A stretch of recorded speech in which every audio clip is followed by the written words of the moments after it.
Keep on watching for my top 10 content tips.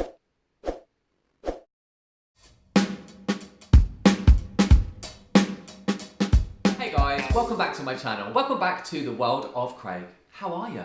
I hope you guys are all doing really well. So, as you may know, I have an Instagram account. Several Instagram accounts. But if you don't know, you can find the link down below. Go and check it out. The last 3-4 years that I've had my hair Instagram account have been really mega. I've had the most incredible opportunities. Working with brands, putting out great educational content, and just producing loads of great work that I'm really proud of. So I get a lot of DMs and I get asked a lot on my classes that I teach, one of which is to do with social. H.E.O Get Social, get your tickets now.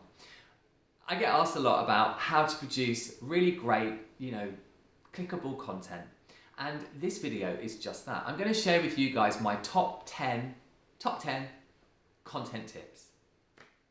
So let's start at the beginning. And for me, at the top of the triangle, the most important thing with social media is that any of your social media, be it Facebook, Instagram, YouTube, or any of the others that there are out there, the world is full of social, is that your social media is you, uniquely you. It can't be somebody else. It has to be stuff that makes your heart beat faster, if you like, that makes you proud, content that you love to put together.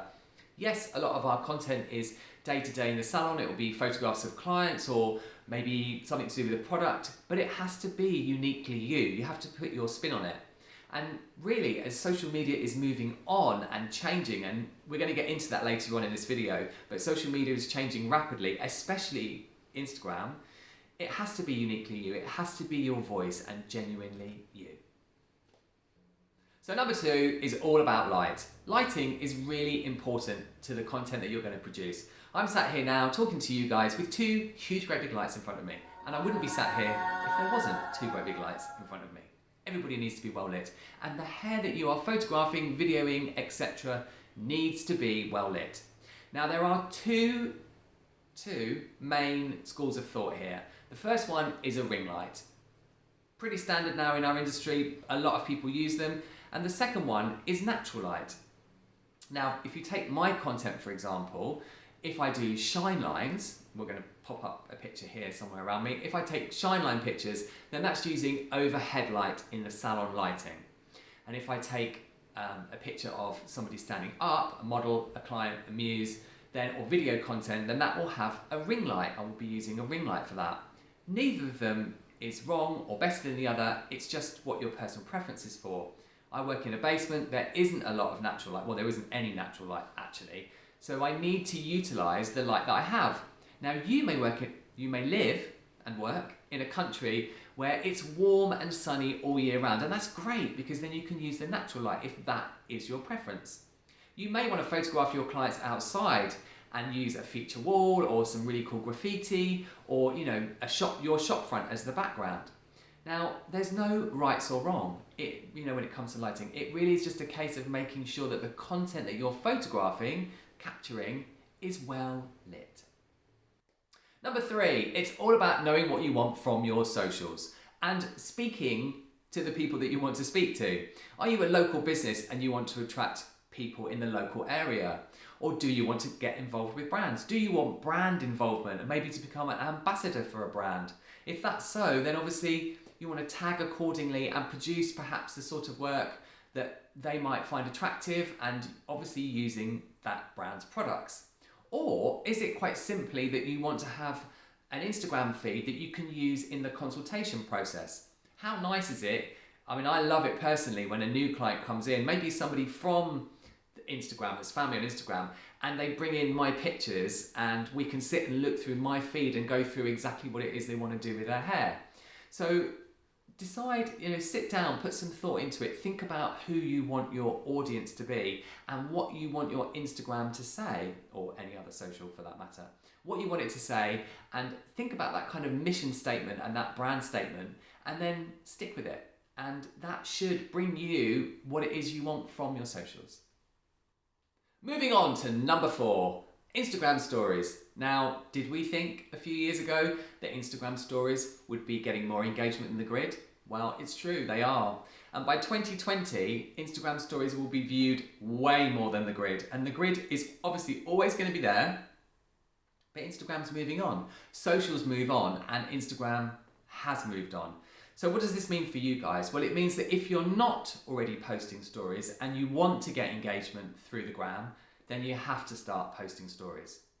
And there are a few things to remember when you're posting stories. How many times am I going to say stories? Stories. There are a few things to remember. The first one is, don't put too much on an Instagram story post. Don't make it too busy. You don't want too many GIFs, which also, by the way, if you add lots of GIFs onto your story post, it will deteriorate the quality of what you're posting. You may have already noticed that, but don't add too many things onto a story post. Number 2, make sure you tag all of the relevant people. So brands that you've used, you could tag the big hair accounts if you wanted to perhaps get reposted. Make sure you tag your Instagram stories. And number 3, be consistent with the stories. It's really important that, if you start off doing a process with before pictures, make sure you post the after pictures and make sure that it's something that you keep up consistently. It's fair to say that Instagram stories are huge and they are not going anywhere, and they're going to become even bigger. So if you're not into stories, sit down with a cup of tea and a piece of cake. Carbs are always good when you're trying to learn something new, and get your head around Insta stories. So we're halfway through at number 5, and this could be considered a little controversial. So it's all about finishing.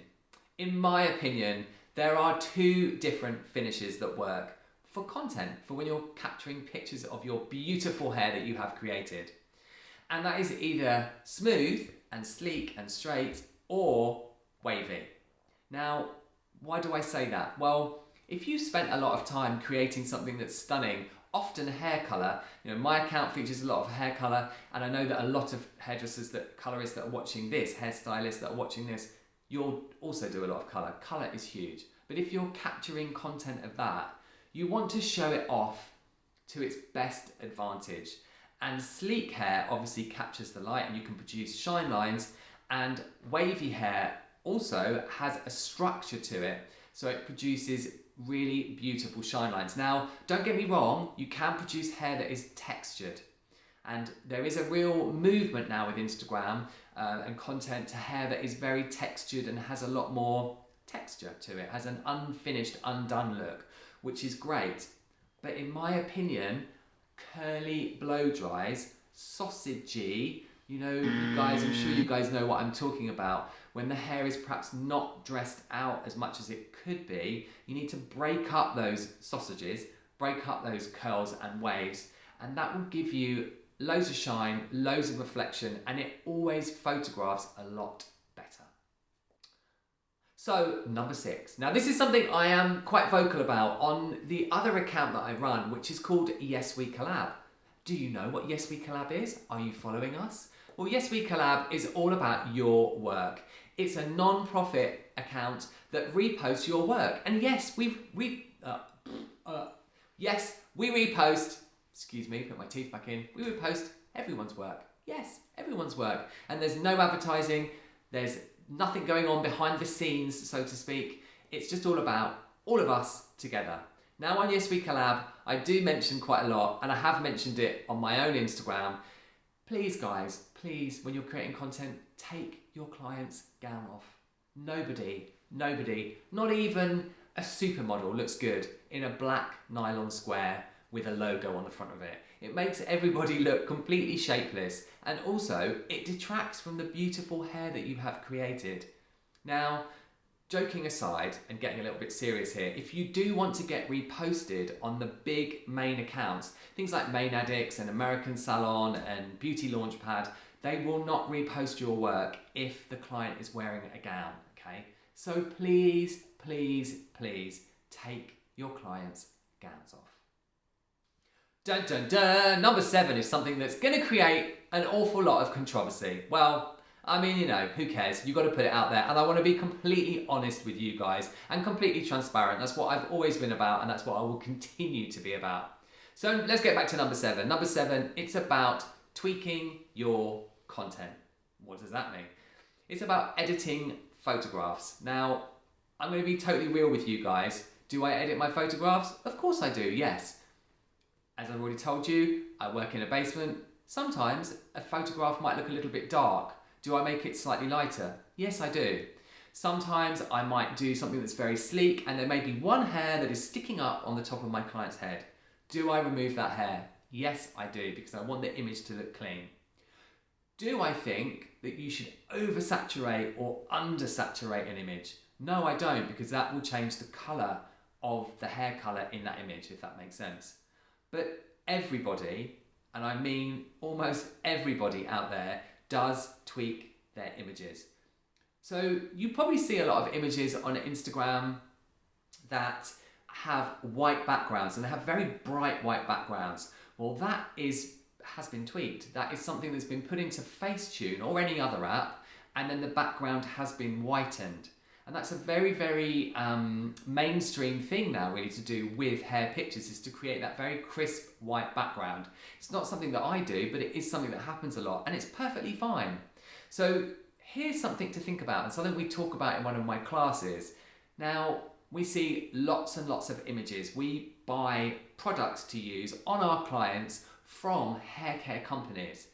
Now, it's a crazy thing to think about, but every image that they produce is retouched. It will have been tweaked. So do I think there's anything wrong with you upping your game and tweaking your content slightly to get a beautiful, finished, well-lit, crisp image? No, I don't. And that is the reality of it. And, you know, don't beat yourselves up, guys, and don't be hard on people that are doing that with their work. I mean, like I've just said, I wouldn't take a hair colour that was golden and make it white. I'm not talking about that. I'm talking about a little tweak here and there to make really gorgeous content. So we're almost there, guys. We're at number 8 in my content holy grail. So what is number 8? Well, it is apps. Yes, it's all the apps that I use to create the content that you guys see on my Instagram. Now, this video is not created with an app. This is created by the wonderful Jannick on a big camera and a big computer. But I do use a lot of apps day to day. I'm on my phone probably for 5 hours a day. Shout out to Apple for actually sending us that kind of breakdown at the end of the week. I dread when that comes in, but it's a fact, and that's what happens, and everything I make is in an app. So my top app would be Video Shop. Now, if you see on my grid the 60-second videos that I make, or any videos that are in my stories that have music applied to them, that is all created in Video Shop. It's not a free app. I think it's about £3, something around the £3 mark. And it's a really simple video editing app to use. It's a drag and drop kind of situation. It took me probably 2 or 3 hours to get into using it, and it's the one that I've always used. So definitely, if you want to get into video creating, and don't forget guys, video does get 80% higher engagement than a still image, certainly on a story. Okay, so on your Instagram stories, video is getting a much higher amount of engagement. So check out Video Shop. Then we're moving on. We're moving on to the controversial photo editing, and that would be my app of choice is Photoshop Fix. Now that's a light version of Photoshop, which most of us know of, and Photoshop has become a kind of generic term for tweaking images. So Photoshop Fix, it's the one that I would use to take out that stray hair, or to perhaps get rid of my under eye bags, or to maybe whiten somebody's eyes. So it's a really great editing tool. You can also crop pictures in Photoshop Fix, but it's definitely one to have a look at. It is a little bit more involved and does take a little bit more time to get your head around. Photoshop Fix. Next up, it's a stories app, and it's called Unfold. Now, a social media influencer client of mine actually put me onto it, and it's a really great app for building stories. It's frames, fonts, you can build everything in the Unfold app and then save it and then post it to your stories. If you have a look at it, then you'll probably recognize it from my Instagram stories. It just makes everything look really beautiful. So that's Unfold. Then I use an app called Fonto, which has been around for a long, long time, and it's a graphic design app. And it's really good for making tiles. You'll see things in my stories, my What's New Wednesday post, weekly post, my What's New Wednesday post, that's made in Fonto. So it's a graphic design editing app, and it's a really easy one again to use. The stuff that you see on Yes We Collab, all of the branding and everything that's been made for Yes We Collab is made in Fonto. So go and check that out.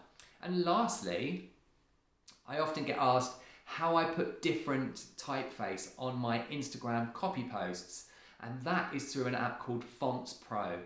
So that's basically a typeface app that you can write the copy that you want to write in whatever typeface you want to write. Be careful of some of them, because some of them aren't really very readable. They're not very legible. And then you copy that text that you've written into your notes, and then you write the rest of your post, and that's what gives you that different typeface of a heading. So there's a few of my favorite apps to get into. I would really recommend that you download some of them. Give yourself a bit of time when you're learning how to use them, and create some lovely content. So number 9 is all about time. Time is something that as human beings we don't often have a lot of, but I can't stress this to you guys enough. If you're already producing content, or you're getting into producing content, or you're going to put some really snazzy stories together, time is really important. Now, if you follow me on Instagram, then you may see that I'm very active and I post a lot of stories, and I post a lot of befores and afters and processes. Now, I don't build those stories in like 10 minutes. They do take a while to build. So number 9 is all about you guys giving yourselves the correct amount of time that you need to build the content that you want to build. Now, I do hear from people often, oh, well, it's like work, and I don't really, it's content shouldn't be like work, and I don't really want to do this. Well, it is work. It is. Creating those stories, for me, is part of my job. My feed on Instagram is all about education. It's all about sharing with you guys. So it is kind of like work. But I do make sure that I give myself the time. I will do the clients or the models, and I will snap all of the content, and I will take a breather. I don't post it all as I'm going along, because it is quite stressful in salon when you've got more than one client going on. So I snap all the content, and then I'll sit down in the morning or when I've got a free day, and I will put the content together. There's nothing worse than trying to produce something of a certain standard, of a certain look, when you don't have the time. Don't put yourself under the pressure. Make sure you have the time to put the things together in the way you want to put them together. So we're at number 10, and what is number 10? Well, number 10 is F-U-N. Number 10 is have fun. You've got to have fun with your content that you create and social media. If it wasn't fun for me, then I wouldn't be able to produce the amount of content that I do in the way that I do. And it's important that you find what's right for you and is uniquely you, and have fun with it. I often talk about how your heart beats a bit faster when you're snapping that hair that you've put all that time and effort into. And that's how it should be. It should be work that you're proud of, that you love putting together, but ultimately is fun. So as we've gone through filming this, I've just thought of a couple of other points, but they're not going to be in 11 and 12. They're just going to be like in a mini point thing at the end. So the first one of those is tagging. Tag everybody. If you want to put your stuff out there and you want people to see you, to engage with you, tag. Tag the brands that you've used, tag any of the accounts, tag, and tag again. And the last one, and this is something that you guys need to think about, if you're already doing social media or you're getting into social media, you need to be consistent. It doesn't really matter what time of day you post anymore. The algorithm has changed so much. Oh my goodness. It doesn't matter what time you post, but you must be consistent. There's no point posting 8 posts on your grid or making a huge story one day and then not posting anything for another month. You must be consistent. Consistency is key. So that's it for my content tips and social holy grail. So I could obviously sit around and talk about social, because it's something that's very, very close to my heart, and that's something I really enjoy. I could talk about it forever, but that's all we've got time for today. If you want to learn more about social, keep your eyes peeled for any classes that I have up and coming or existing that contain content creation tips. I love saying that, content creation tips. But for now, thank you so much for watching, for coming back to my channel. Obviously, as always, if you're not already subscribed to The World of Craig, then go and subscribe, and please hit the bell because that means that you'll see everything that I post here on YouTube. Thank you so much for watching, and I'll see you all again soon.